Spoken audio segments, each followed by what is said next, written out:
The Deputy Inspector General, Dragat, was present when Ojwang was being tortured for 26 hours.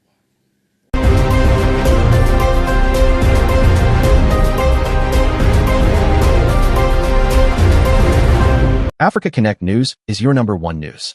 The Deputy Inspector General, Dragat, was present when Ojwang was being tortured for 26 hours.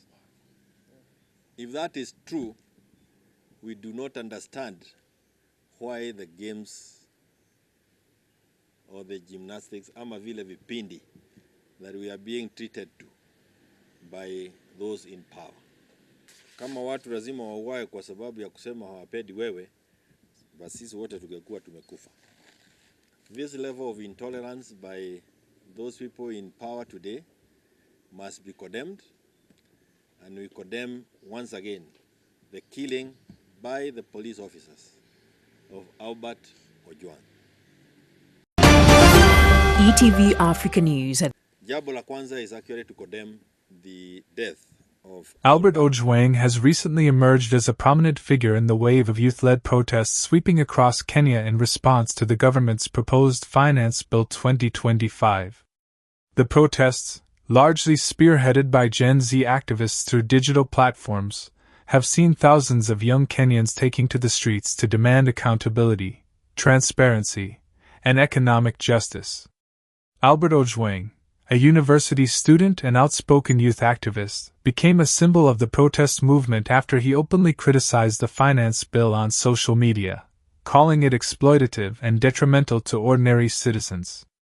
His messages resonated widely, especially among young Kenyans facing unemployment and a high cost of living. Ojwang is believed to have played a key role in organizing peaceful demonstrations in Nairobi and other urban centers, advocating for civic engagement and constitutional rights. His leadership and articulate stance on governance issues earned him both public admiration and government scrutiny.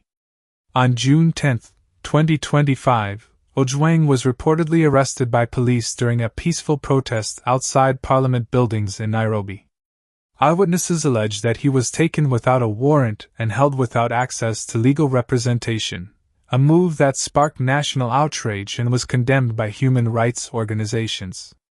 The hashtag #FreeOjwang trended for hours on social media, drawing attention from international observers and civil society groups. His arrest was widely viewed as part of a broader pattern of state intimidation against dissenting voices. Ojwang's case galvanized more youth to join the protests, and his arrest arguably intensified pressure on the government to respond to the protesters' demands. The Kenyan National Commission on Human Rights, KNCHR, and Amnesty International both issued statements calling for his immediate release and a halt to the suppression of peaceful assembly. Following mounting pressure, Ojwang was released on bond 2 days later. In a statement after his release, he reaffirmed his commitment to nonviolent protest and urged the government to listen to the concerns of young people. The Albert Ojwang issue has become emblematic of a broader struggle in Kenya between a rising, politically conscious generation and a government seen as out of touch with the realities of everyday citizens. Whether or not meaningful policy change follows, Ojwang's case has already marked a turning point in civic activism in Kenya, highlighting the power of youth mobilization in the digital age. The Deputy Inspector General, Dragat, was present when Ojwang was being tortured for 26 hours.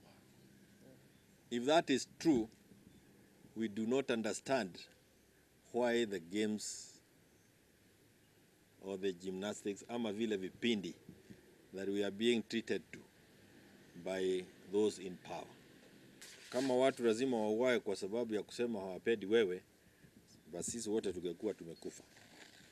This level of intolerance by those people in power today must be condemned, and we condemn once again the killing by the police officers of Albert Ojwang. ETV Africa News. Jambo la kwanza is actually to condemn the death of Albert Ojwang.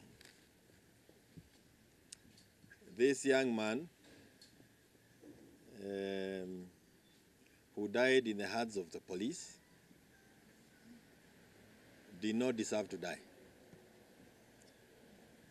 And the only crime we now know that he committed was to say that he was unhappy with the Deputy Inspector General. Anaitwa nani?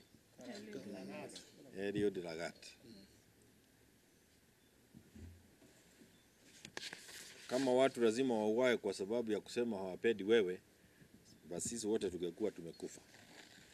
This level of intolerance by those people in power today must be condemned, and we condemn once again the killing by the police officers of Albert Ojwang. We have now learned, like we have learned of many things, that it is likely that the Deputy Inspector General, Eliud Lagat, was present when Ojwang was being tortured for 26 hours. If that is true, we do not understand why the games or the gymnastics, ama vile vipindi, that we are being treated to by those in power. Amin, who is also in charge of the intelligence, director of criminal investigations. Huyo na yeye pia ukimwangalia akiongea, kuna yale anajua anatufisha. Na Wakenya sio wajinga tena. These are not the days where people will not be able to see through you. Who removed this young man in the middle of the night from a police station? Alipelekwa wapi? Gari yenye ilimtoa inaweza kuwaje police station mzima hawezi wakatupatia nambari ya hiyo gari? Who are the occupants? Who can remove a person from police custody in the middle of the night or in the wee hours of the night? It can only be askari. So this, to me, is actually a state-sponsored killing. And it is not isolated. They killed the Gen Zs last year. They have continued the killing until now. They have killed Albert. Na ni sisi tu tunaweza jisaidia. IPOA is meant to be independent of the police national service. But when they are issuing statements, when they are appearing in places, they are appearing in the presence of the police officers. In fact, some of the information is being shared to us by the police themselves. Yet, IPOA is supposed to investigate the police officers who took part in this. So I expect very little from IPOA. I expect very little. That's all for now on Africa Connect News. Thank you for staying informed with us. For more updates, context-rich insights, and authentic African perspectives, don't forget to like, follow, and subscribe. Until next time, stay connected, stay informed, and above all, stay proudly African. This is Africa Connect News.